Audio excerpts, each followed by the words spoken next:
Hello, my friends, and welcome to another episode of Time Between Times Storytelling with me, Owen Staton. I hope the Christmas period has been good to you. I hope you've managed to see some friends. I hope your heart is happy, and that happy never ends. The new year is coming, full of promise, full of joy, full of hope and expectation. Always look to that. Always feel this is a new beginning, one we can fill with kindness and joy. Welcome, my friends, to the Time Between Times. A new tale, well, not a new tale, an old tale for you today, one for you to enjoy going into the new year. Of course, it's filled with horror and ghosts and spirits. But sometimes we like that. These old folk tales are good for us in that way, I feel. Sit back, my friends. Relax. Close your eyes if it's safe to do so. And imagine you are sat by the fireplace. The flames are dying. The wind and the rain is howling. The last thing you feel you want to do is leave your house on a night like this. But that's the one thing we're going to do. You see, we could all sit back by the fireplace and just let the night wash over us, let the next day come. But there's no adventure in that. It's good to feel the wind on your face, feel the rain on your head, wrap that coat around you, and feel alive. So tonight, put on that coat, put on that woolen hat, and walk outside your home, down the concrete path, to the gate. Turn right, huddled against the breeze, watching the cars whistle past you, splashing water onto the pavements. But none of it hits you.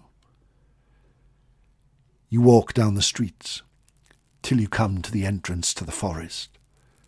And there you find it. No matter how many times you come, the entrance to the forest is always hard to find. But once you step inside, you are entering a new realm of magic. You feel the trees above you and the water landing on their branches.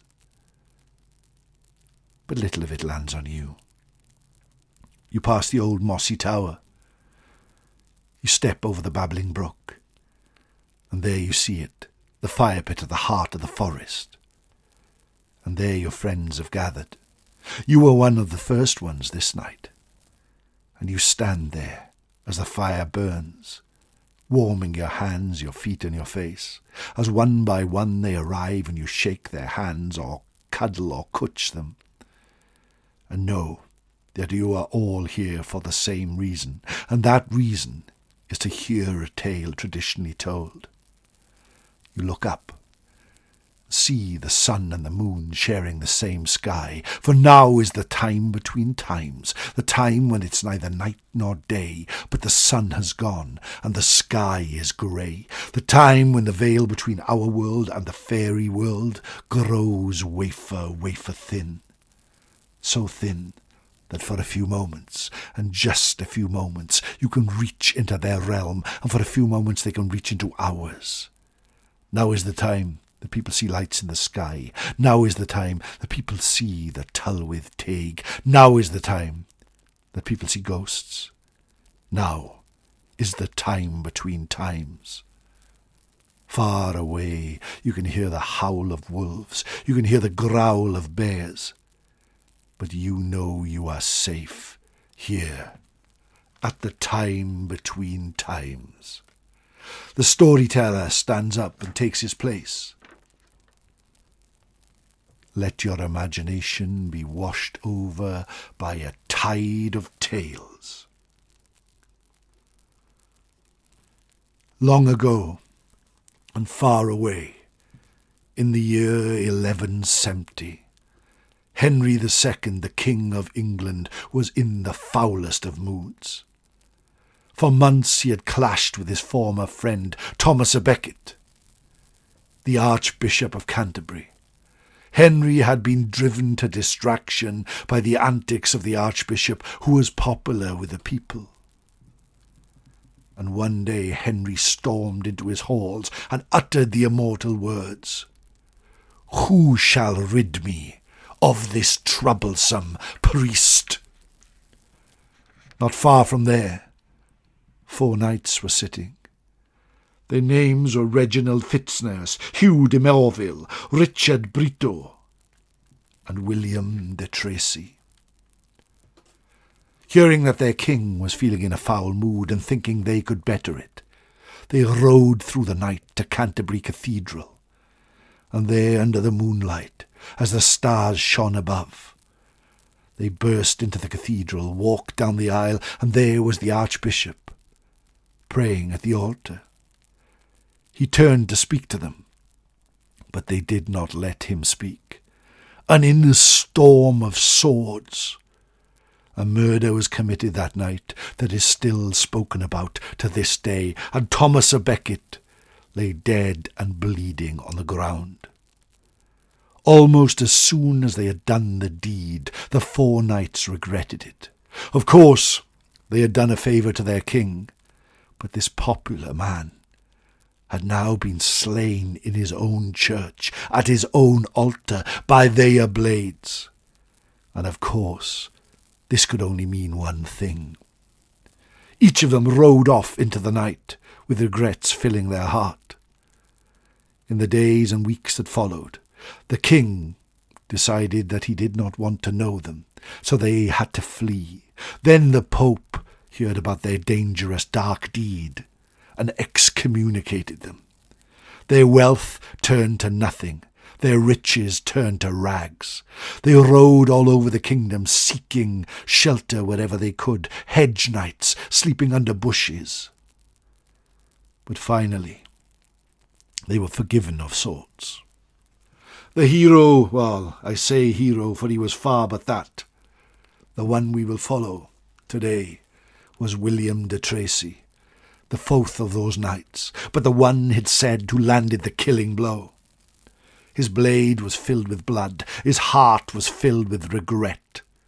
He prayed every night for forgiveness, even writing to the Pope regularly, who asked him to come on a pilgrimage to the Holy Land to ask for forgiveness.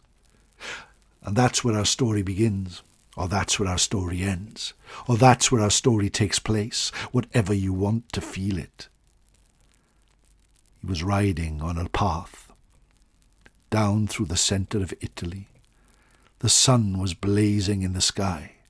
His armour was rusty and broken, and he still had miles to go, when he saw a beggar approach him up the road. The beggar held out his hand, and William, who was a cruel man, first thought was to pass him by. But fear had gripped his heart ever since the murder. Fear had caused him to do as much good as he possibly could in return for repentance that he felt would come to him. So he got off his horse and offered the beggar a coin.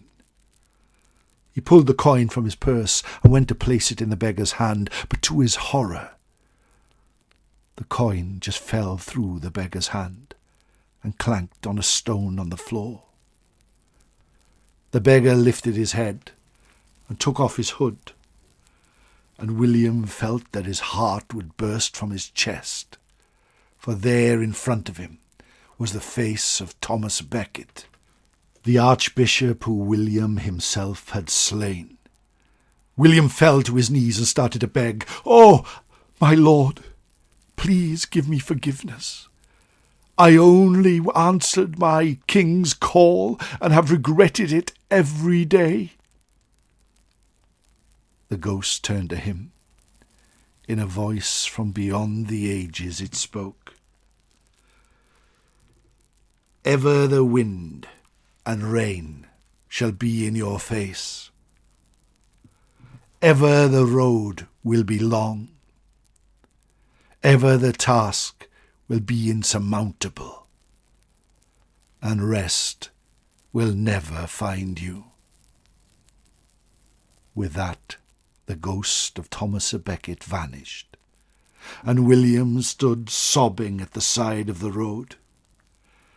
He carried on his pilgrimage through storm, through wind, through winter weather, but eventually died of exhaustion and was brought back to Woolacombe in Devon, from where he was from. There he was buried. But so many people have spat on his grave over the years. So many people will not give him forgiveness. It was years after the murder that the miracles started to happen all over Canterbury and beyond, and the story of Thomas à Becket grew and grew. But nobody forgot the names of those who had slain him.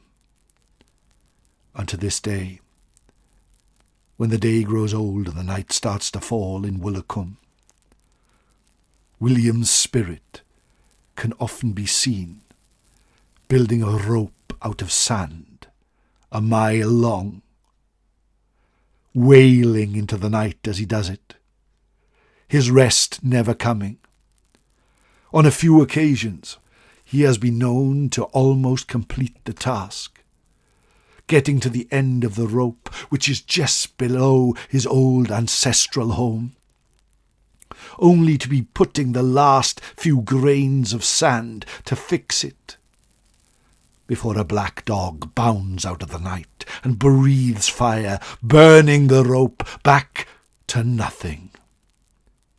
It is for the nights following these events that he is heard and seen, riding along the sands, screaming into the night and asking for forgiveness.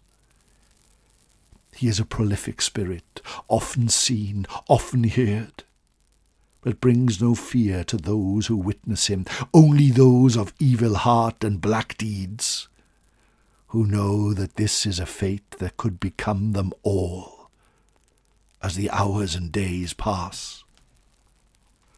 The spirit of William de Tracy is famed in Woolacombe, and many are the people who claim to have witnessed his torment. The man who was cursed by the spirit of his murdered victim, far away from home, and a man who will never know any rest from his dark deeds. The murder of Thomas à Becket happened on the 29th of December, 1170. Today, it is the 27th, so if you listen to this tale before the 29th, spare a prayer for the murdered archbishop, and think about the deeds that those who murdered him are forced to do day in, day out, for the rest of time.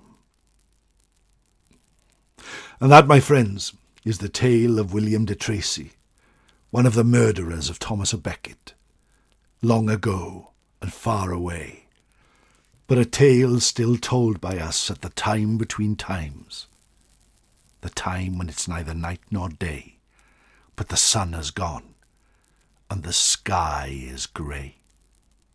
I hope you enjoyed that, my friend. I love these old historical tales, these ghosts who ride the night, these ghosts forced to do tasks that will never be complete. I laughed when I read this one, though my thought went to that terrible murder many years ago, one that is still famed and talked about to this day. Happy New Year, my friends. Blwyddyn newydd dda. And I thank you so much for again choosing to join me at the time between times for tales traditionally told. My name is Owen Staton. Your friendship means the world to me. And if you could do me one favour, it would be to tell some more friends about this channel. I would like nothing more than these tales to be listened to by far more people, for this is how we keep these tales alive, to tell them through this new medium. And it gladdens my heart when I hear people all around the world listening to the Time Between Times. For everyone, no matter who you are, is welcome at the fire pit at the heart of the forest for these tales.